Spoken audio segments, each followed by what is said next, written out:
let's take a look at how the scoring action works in Retro Arcade. Scoring is very important because it's how you get points, and it's how the game progresses.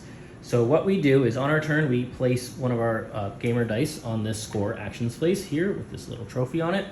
And then we take our completed games and use the icons on these games to move our joysticks across the board.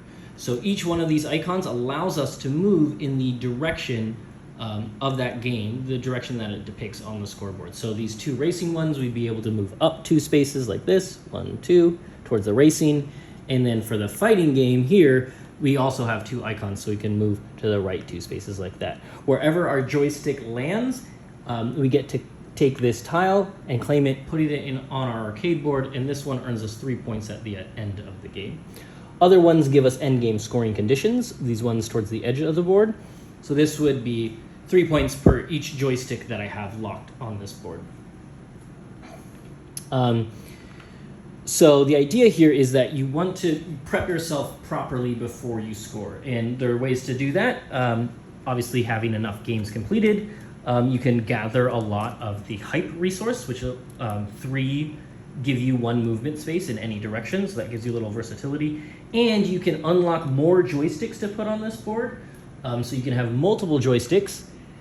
And then you can spread your move accordingly across these joysticks to get the most out of the board. And effectively, you can pick up multiple tiles in one score phase. And the way that you unlock these joysticks is everyone starts the game with these goals that we have here. And so you have 1 joystick unlocked immediately.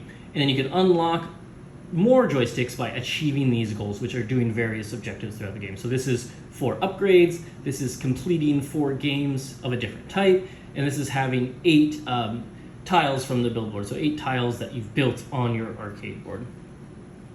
So let me show you what it looks like when you have 2 joysticks. So let's say this was my same setup and I have 2 joysticks.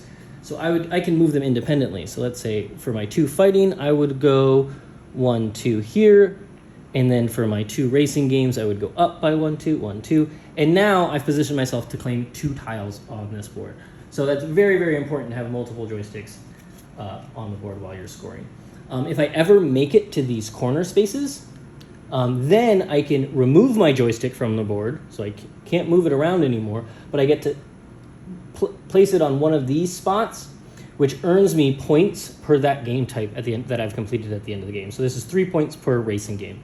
Very powerful. And then I do get one of these powerful tiles, which give me a special ability. So this one would make all my 1 and 2 values wild. So I can change any of my 1 and 2 value dice that I have to anything I want when performing actions or when completing my games.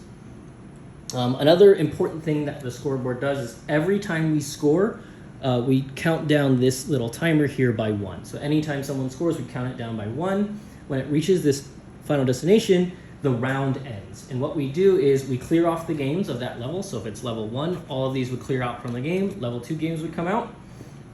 And then we evaluate the round goal, which here it is fighting games. So we see who has the most completed fighting games, and then they get to place their initials and their color on this board to claim a benefit.